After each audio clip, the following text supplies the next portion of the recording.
morning, good evening, wherever you are watching from. It's again Legends at Dawn. This time round, we are visiting Nairobi, and the gentleman you see on the screen is none other than Jasmeet Chana. Actually, he's going to be telling us more about him. We are yet to know, and we are going to know about his journey of motorsport. He's one of the iconic drivers here in motorsport, here in Kenya, and he is a champion. So we want to hear from champion Jasmeet Chana and how his journey of motorsport has been up to date. Yes, just welcome to Hypersport. It's Legends at Dawn. Thank you. It's a pleasure coming on to this program and looking forward. Yes. Yeah, one who is watching this show would want to know who is Just Chana. Maybe a little bit of your background with the family, and how did you start the journey of motorsport? Who inspired you? Well, the family falls far along. My granddad used to ride a lot of bikes in this Ambakasi track, and my dad followed him in the Langa tracks, and then my dad went into rallying I think in the 64, 65s. He drove a Ford Cortina, he's driven a Datsun PA10, and then bought in a Sylvia, but then one of his best friends managed to get the car off him and gave him another PA10, so never got to drive his Sylvia.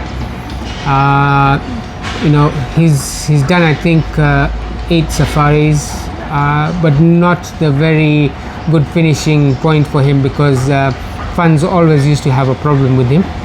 So yes, we actually grew from there, and then my elder brother started working with the Toyota Team Europe when they used to come here.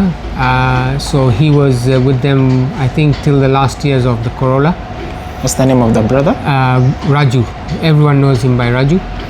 And so after that we actually went into servicing for John Billy in the Nissan 240 RS in the national seasons, and then we helped Frederick Kaiser in one of the safaris in his Subaru Legacy.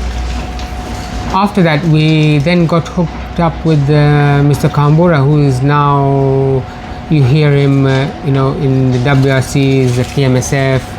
He used to rally the Celica GT4, and we used to take care of the car.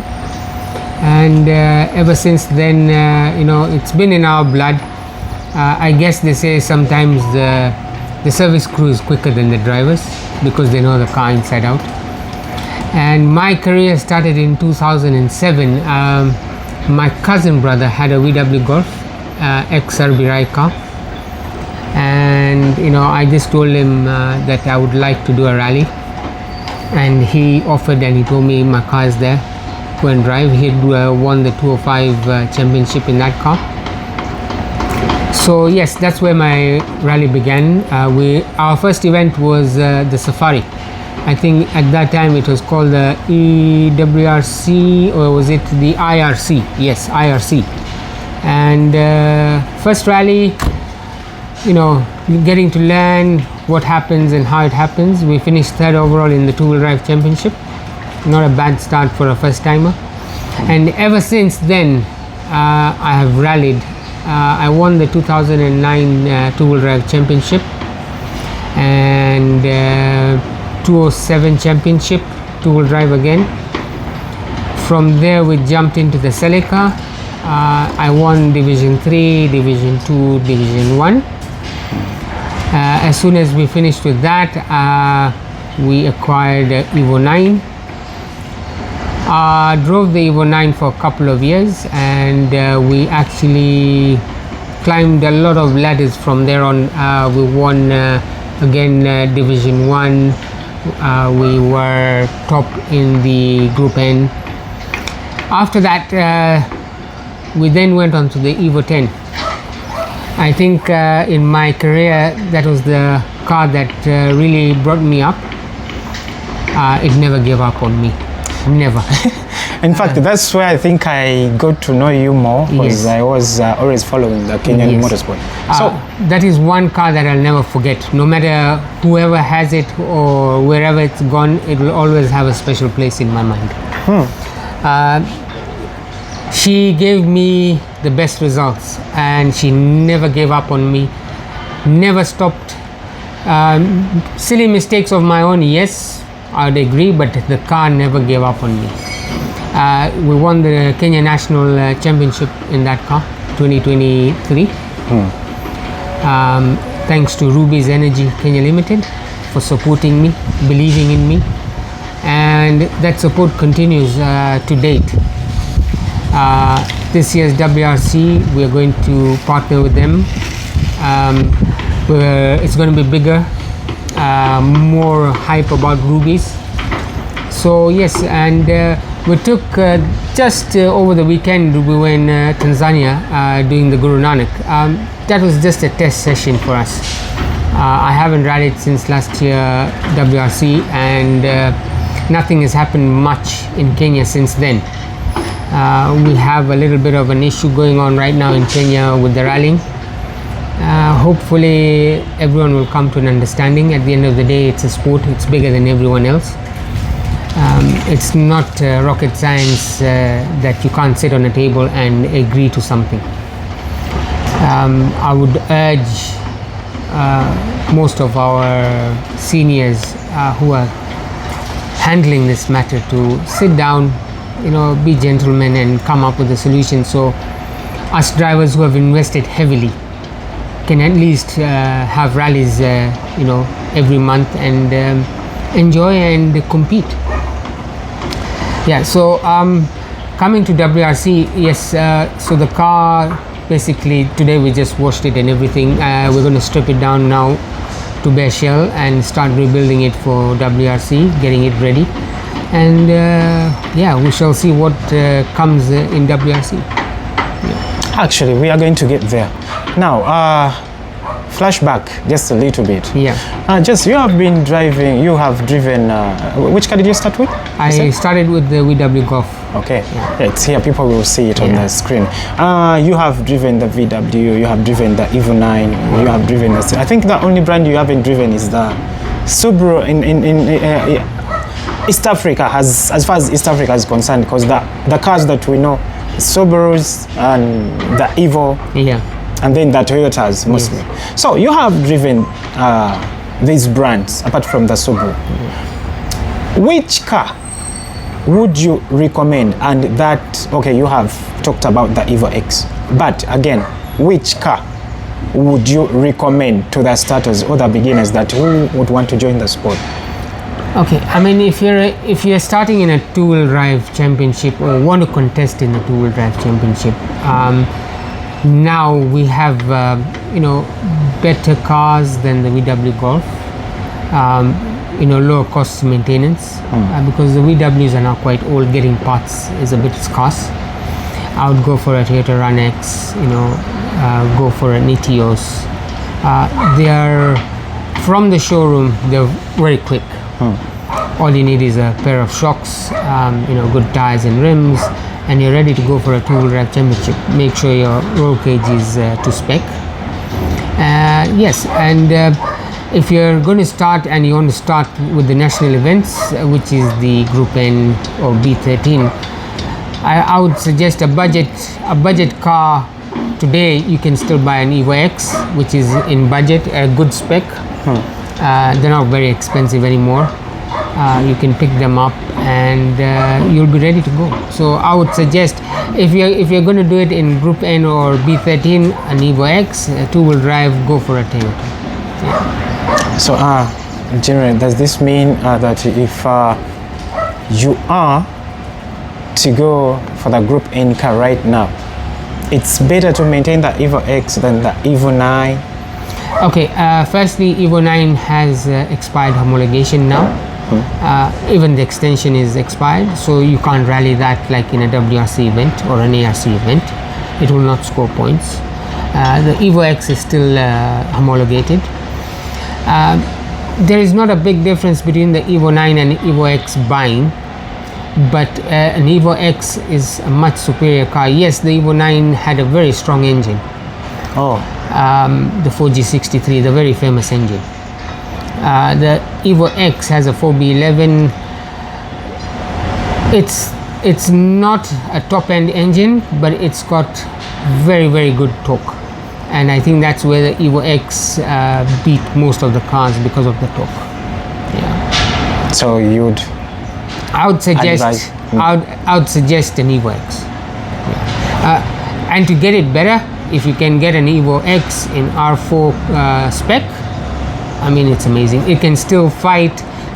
You must have seen with Boldy and Flash. Yeah. An R4 still trying to keep up with an R5 or beating an R5. You need to drive them hard, but it's possible. Yeah. Okay. So, the time you have been here racing, you've raced a number of generation drivers. Before even we get to that, is there any driver that has been your icon since the years of your racing? Well, when we was kids, we always, used to hear Wick Preston Jr., Serbi Rai, mostly privateers. I personally never took a lot of interest in foreign drivers who have come here to drive. Not because I didn't like them or anything. It was the local drivers who put their own effort to be in the safari and achieve something, which for me was bigger than a foreigner coming down to drive and winning a rally. It was not a must for him to win a rally.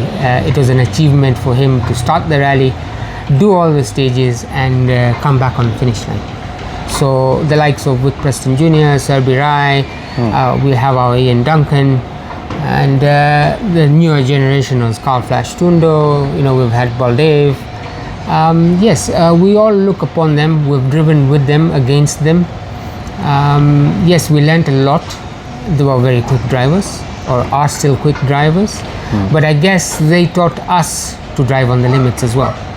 You could be in a stage and you look at the stage times and you look at your stage times and you ask yourself, was I sleeping or what was going on? Same cars or same machines, and that every rally would make us go faster and faster and faster. I guess it took me a bit more longer to get there, but eventually we did get there. Yeah. Oh, so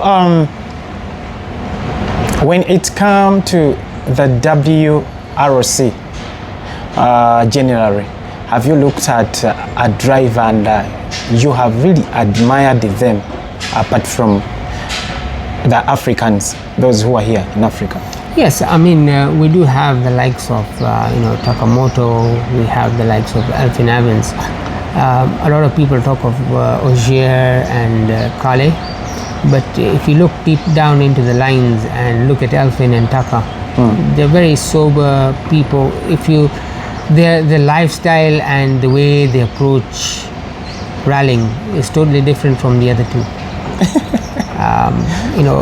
If you look at Elfyn's, he's a very down-to-earth person. You could be crossing his path and you could speak to him and he'd reply back, which makes a lot of difference.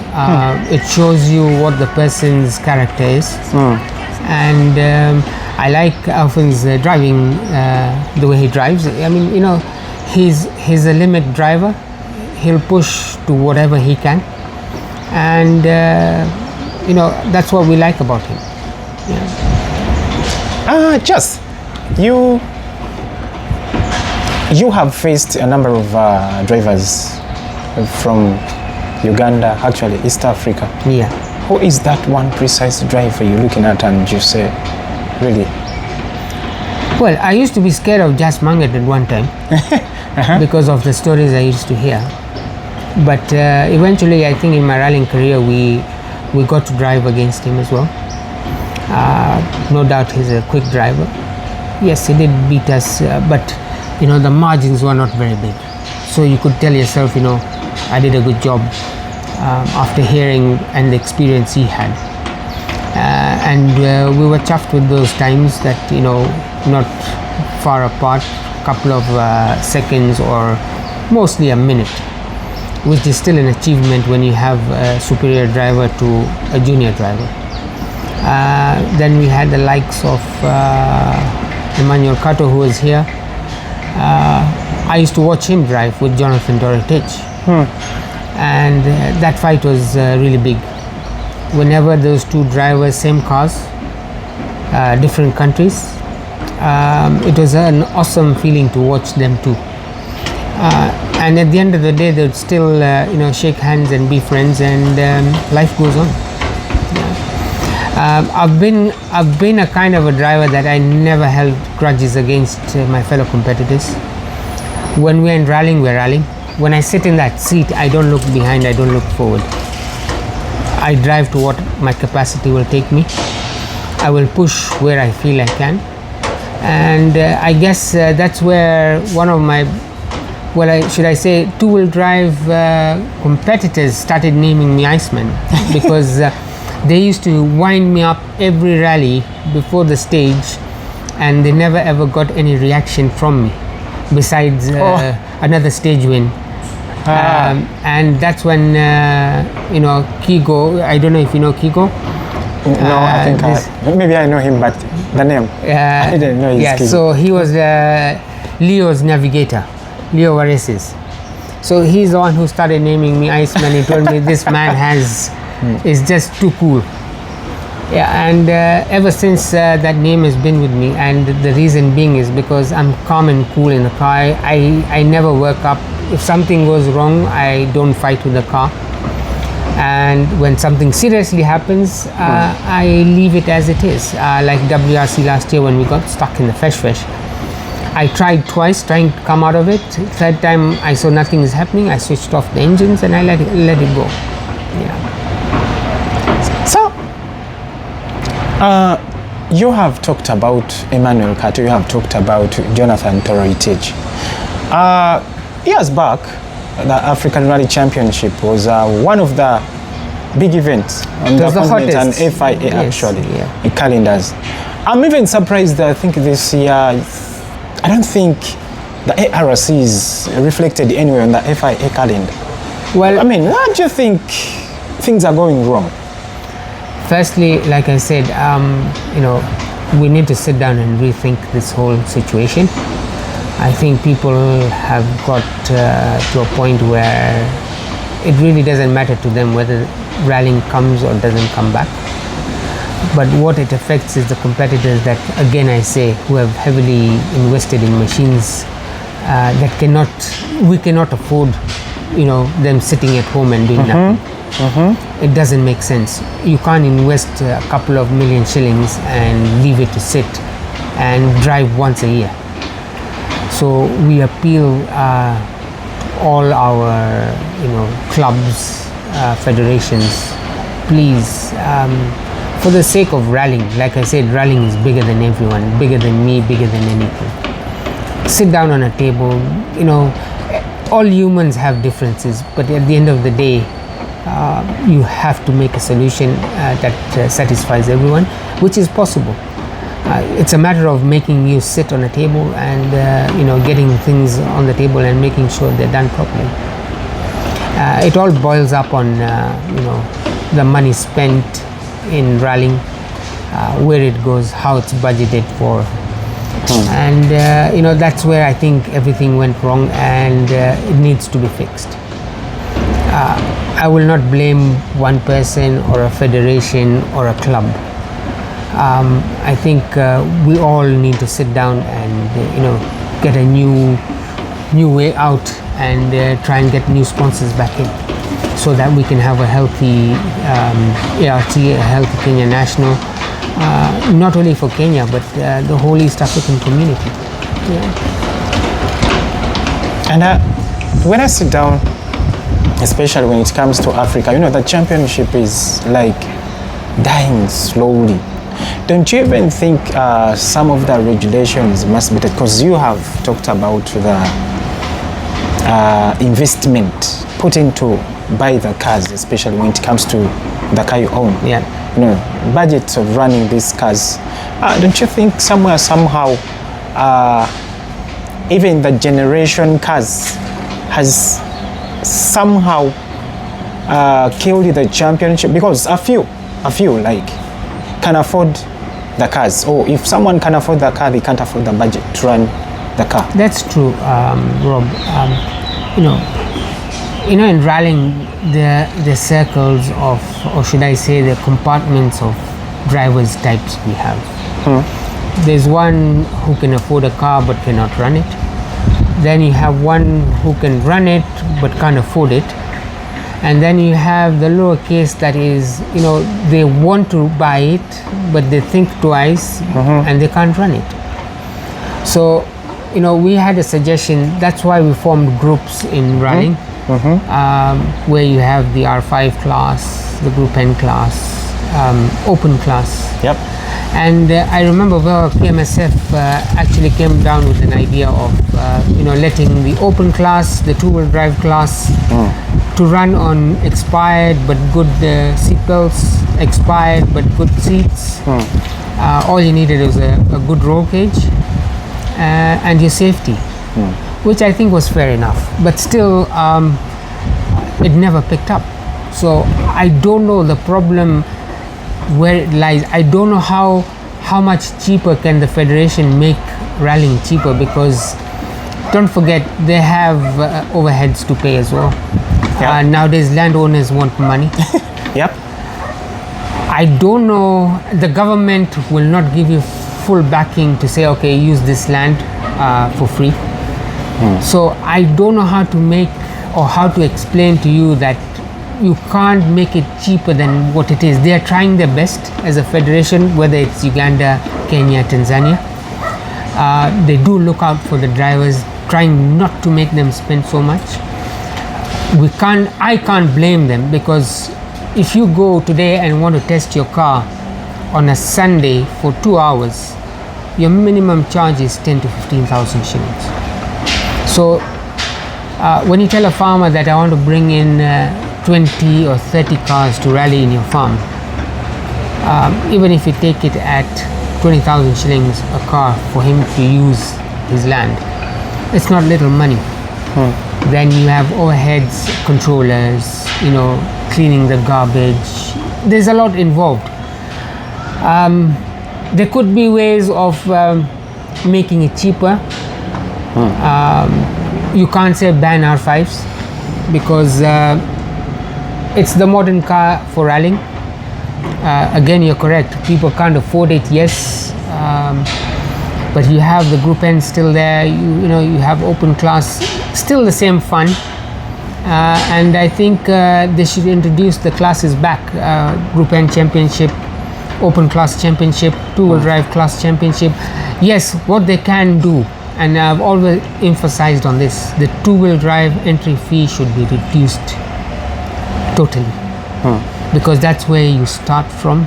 A new person would want to, when you tell him there's no entry fee, he can pick up a car, little mods. He can fuel his car Sunday morning and fit his tires and go rally. So yes, for the two-wheel drives, I would emphasize a lower entry. And another thing I had, my own suggestion was that people who have R5s can pay a certain amount of entry fee, Group N a certain amount of entry fee, and open class certain amount of entry fee, which I think would be fair on each driver. They don't say that, but we are paying the same entry fee, but we're driving different cars. I would take it as each car category to take the entry fees as the cars, which I think if we had a full national championship, it would make a bigger impact. Besides that, we have classic rallying in Kenya now, and it's a big thing. It's not cheap as well. I mean, buying a Ford Escort, a 260Z, a Porsche, it's not cheap. But I think 10 days of rallying and maximum fun. Whereas our national events are more of now sprint events, not marathon. It's more of from the start to finish, you're flat out. So it's not everyone's piece of cake or teacup. They want to rally in a national event. Yeah, so I think that's the story we have in rallying. Yeah. Sure. So now, stepping back a bit, do you have any interesting stories that you encountered, especially when you were driving a Toyota Celica? Because I know that's the time when most of the drivers were at peak here in Kenya. Yes, I remember one Mombasa rally. We were with George Jeroge as the navigator, and all I remember is it was scorching heat. A lot of drivers were complaining of dehydration. We had fellow competitors collapsing. And in the same rally is where we rolled in the last stage, the last 17 kilometers in Samburu. That was a very interesting roll because the only thing I remember was it was a fast left, and we took the fast left, and the next thing I saw big rocks. As soon as we hit the rock, I had shut my eyes and I said, whatever happens, happens now. Hey. So after hitting that, we rolled, I was told 7 times. My helmet actually cracked. I had a broken rib. The car was finished. It actually twisted. That car was, yes. So that car was actually thrown away. We couldn't salvage anything out of that car. Yes, and I know the first person who came to my safety was Mzee Horsi. And he came up to us, and his wife offered water, making sure. At that time, I didn't know I had a broken rib because the pain was only while breathing out. So I thought, okay, I must have hit something, the cage or something. So I didn't really, take big. I never thought it was anything that would be a cause of a problem. Not until when I reached Nairobi, and my wife insisted that no, let's go to the doctor. Let's just go have a look, have an X-ray and see. And that's where we found I had a fractured rib. That was an interesting one. Besides that, my rallying career, I think that was my first ever roll, and touch wood, last one. Going off, I don't think so. I've gone off that I've got stuck or rally has ended or anything. Tried to be clean in my rallying career. They say you don't need to win a rally to win a championship. You need to be consistent and clean. Yeah. And then, any exciting moment that you have come across? The most exciting moment for us was when we joined Rubies as a team. That really gave me a boost because obviously funds are not easy to get. And I think when Rubies came on board, that's when we actually started pushing the Evo X to its limits, and we started winning rallies, and we ended up winning the 2023 national championship with Rubies. And that's when we knew that sponsorship is a big deal in rallying because you can drive knowing that you have parts waiting for you. You can break something, make sure you just bring it back and fit it, and you go on. When you're self-sponsored, hitting rocks, you have to think 3 times. Buying a shock is not cheap. So every driver has that always mind. Doesn't matter who you are, but at the end of the day, if you're forking out money from your own pocket, it affects your rally. So basically, most drivers here, or should I say most local drivers, we rally for fun. You get a good sponsor, yes, you can start becoming competitive. Wow, interesting. So getting sponsors coming on the team, it's a very big challenge, just especially to the drivers. Okay, we see good drivers, they are lacking sponsorship, but when they are good, what's the magic there? Like, try to attract some solid sponsorship. Maybe they need to hear that. A lot of sponsors, they do look at drivers. I think the most important thing is they want to see a consistent driver finishing most rallies, making sure they've entered every rally, not one or two rallies. And then it's about you now approaching them or they approaching you. It's very difficult. Like Ruby's, we had to really tell them to give us this one chance to prove it to them. And thanking God that we proved it to them, and ever since they believe in us now. They know we're a good team, and I personally don't have enough words to thank them the way they have come forward and put my rallying career forward, and pushing me that I can achieve these achievements.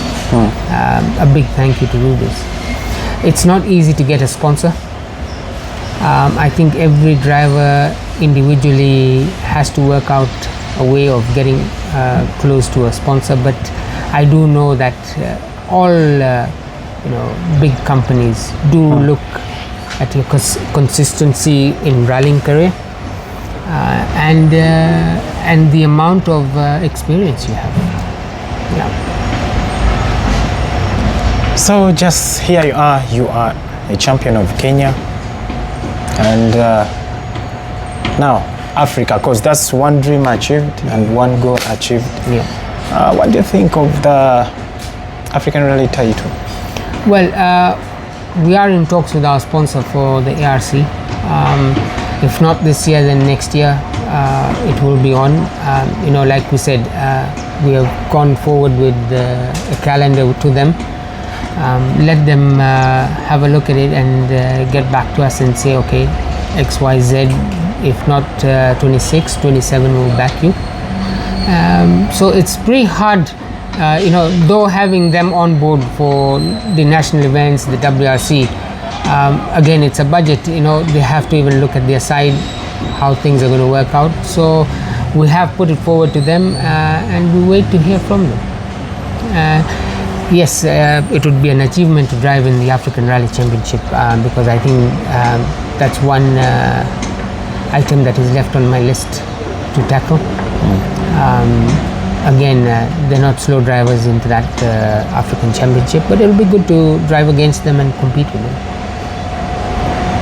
So, in case, because you have you called upon the clubs and the federation to sit down and iron out whatever the challenge is to revive the championship, because I mean the Kenyans have the cars, yes, they love the sport, but today seeing the sport is not moving anywhere to the direction where it's supposed to go.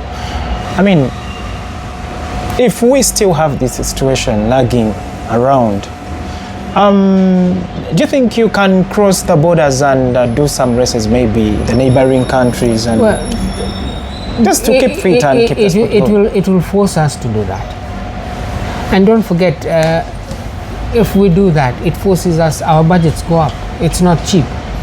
That's why we are pleading with our organizers, the clubs, that please sit down and let's put the national event the way it was 20 years ago. We used to have 40 or 50 entries in a national event. Let's go back there, call everyone, tell them bring any car, push them into groups, categories, and let them win the championships. Try and reduce the entry fee, try and become a bit lenient on their gear, on overalls and seats and everything. I think it would make a difference. Like I said, you can't clap your hands with one hand, you need both hands. So the federation also needs to come up and start putting these talks in, and calling drivers to come and sit down and see their views as well. I think that's the only way forward. And do you think the problem has been communicated, and does everyone know? Because they see the sport is shrinking and it's a disaster now. Could you even be knowing that any particular major reason that you could point out, maybe on camera here, and say, this is, the sport is here because of this and this? No one will like it when I say it, but WRC killed the National Rally Championship in Kenya. How, just? How? Because all the focus went on to WRC. All the funds went there. To everyone, that was the bigger picture. And the national event slowly just died after that. When you start focusing all your funds, all your resources, all your time on one event, you then kind of get tired of looking at doing another 8 events nationally. So, a lot of people, if you talk to them, some say, it's better the WRC never came because of the national events, we were having fun. Some say, no, the WRC is good. So, right now it's an imbalance, but for sure we know that all the focus was shifted there, and the national rally was left hanging. Yeah. So, those responsible, how best could you advise them to maybe balance this between the WRC? Because that is why we're saying the federation to come out, go to sponsors like Equity Bank, go back to KCB. KCB has been sponsoring rallying in Kenya for 20 years, 15 years. Sell it to them. Sell the national event to the bank. Tell them you run it. At the end of the day, your audits, everything is done by the bank. No one can point a finger saying KMSF or this club or this person ate money or never used money in the rally. That way KCB have a solid bar in their hand saying that we have the national event, we're sponsoring the national event. And I think that would be the best idea, is to sell the national event to a corporate sponsor. Let them run it. Let the federation just give out one person making sure that they abide by the rules of the federation. Because a lot of another big mistake a lot of people make is people think KMSF organize rallies. KMSF does not organize rallies. It's just a governing body. It's the clubs that organize rallies. So a lot of people blame KMSF. I don't know. My thoughts are different. Every individual has their own thoughts, but I think the best way is the federation should go out, and if they can't run or can't find sponsors, they should sell the national event to a corporate for them to run.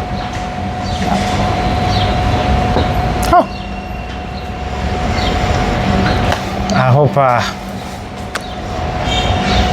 everyone concerned is thinking about that, and we will do something about it, because we have really admired the Kenyan Motorsport way back in the years, how it's been run, the numbers of the participants, the talents from Kenya.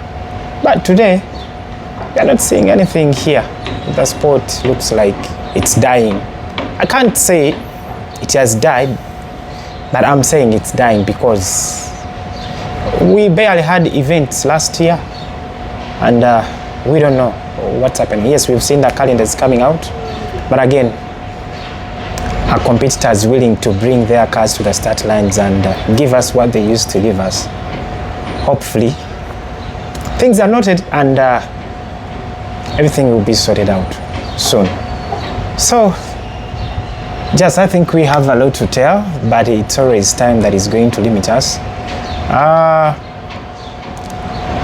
Maybe a few questions I would want to ask about the co-drivers, your experience with some of the co-drivers. We always have those moments where you sit with someone and you're like, this one is a crazy guy when it comes to calling notes. This one is a no-nonsense. This one is cool. This one is, So how has been your experience with the co-drivers? Well, in my rallying career, I think I've had 1, 2, 3, 4. Should I say 5 co-drivers in the last 18 years? I started with Randeep Kalsi, good co-driver. You know, we used to gel in properly. Drove well, won a championship with him. Then jumped to Sudhir Thati. He's now passed on, but brilliant navigator as well. You know, cool and calm. Always used to make sure that, you know, we drive with our heads. Then we went to Rohit Budia. That was in the Evo 9. Did a couple of rallies with him. Again, you know, I would say I was lucky to have good navigators who never had any issues. We all gelled in the car. George Jeroge, and now Ravi, my own brother, who navigates me. Yes, we do have some hilarious times in the car because we're siblings. There are times we can even end up fighting over a very stupid thing. Because we're brothers.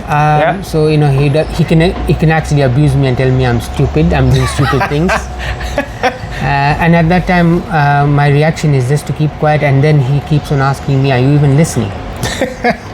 So at that time, it's a hand signal that I've heard you, I'm okay, thank you. So we've had fun. With Ravi, I think I've had the most fun because being siblings, we joke around a lot in the car, and he keeps me on my toes as well while driving. If it's during recce, if we put it as you know, fast, he'll make sure during the rally it's not slow. So he's always put me on my toes. Yes. So he always gets the best out of you. Yes. Okay. Yeah. Just driving an NR5, I think I've seen it with a number of drivers. It's really hard to convince someone to go back in the Group N cars. I mean, why is it so? Like, I noticed one big difference in this car and Group N cars. An R5 drives like a go-kart. I mean, it is geometrically, it is so good in response. You turn just a quarter of a turn of the steering and it turns. You don't have to fight with the car. The weight, it's so light. It's only a 1600 turbocharged vehicle, and you know, it's an amazing power unit that was made. You know, we all used to look at it when we used to drive the Group N cars. Actually, driving one is a very big difference. The braking, I can actually brake at the corner, where with the Evo 10 you would start 50 meters before, because you never knew if that car would stop. On this, it's at the corner and you know it will stop. So yeah, bigger brakes, you know, better handling, better technology, lightweight. So yeah, big difference. So that alone is one good reason to keep you away from the Group N, and you don't want to hear about the Group N anymore. You know, at the end of the day, a Group N car on a straight line is still quicker than the R5. Where the R5 is limited on around 190, 195 max. In a Group N car, you can still hit 200, 205. Where these cars dominate is in tight sections. The torque it's got, that's where they dominate. Yeah. Sure. You have any other word to tell our viewers about rallying and your career? Yeah, I mean, if you have a dream of becoming a rally driver and you don't have the money, it doesn't mean you can't rally. Buy a budget car, build it, start with two-wheel drive. It will come on its own. You know, no one's going to be there to support you. You have to do it yourself. And until, like I said, until when you're consistent is when you will people will start looking at you. So just, you know, push your dream. Don't say you can't do it. And all you young guys out there, come out, you know, in large numbers. Come drive, come spectate. Don't drink and drive. You know, enjoy the sport. Yeah. Maybe they want to hear one thing, especially the Ugandan fans, because I know Ugandans have fallen in love with Kenyan Motorsport. They keep on following. Yeah. And actually, Hypersport is always there to give them the first-hand information. Are you one time coming to Uganda? Well, we want to do one Uganda rally at least this year. So I don't know which one, but I will let you know in advance. But yes, for sure, this year we will come and do one rally. And actually, we have the NRC one, though it's coming very short after the Safari Rally. Yeah. I know that would be there would be the impossibility. Yes. But it's very near the border. Yes. Mbale. Yeah. And maybe other events. Okay, just Thank you. to your sponsors, maybe. Big thank you to Ruby's Kenya Energy Limited, CRS Racing, and Identisys Limited. This would not be an achievement without you, and a big thank you for supporting me and believing in me. Thank you. Thank you, Jess. Thank you very much, It's been a Rob. pleasure to meet you. Yes. And give us some insights. Yes, thank you. And where you have come from. Yeah. Yeah, so to all our viewers, thank you so much. Musa Subaru Hub and our in-video sponsors, we really thank you so much for standing behind Hypersport. Rob Styles alone can't do anything. And actually, thank you so much, everyone. If you know you have given Hypersport a hand and CRS Racing themselves. Thank you so much. See you some other time when we bring you more of the series about Legends at Dawn. That was Jasmeet Chana. Ciao.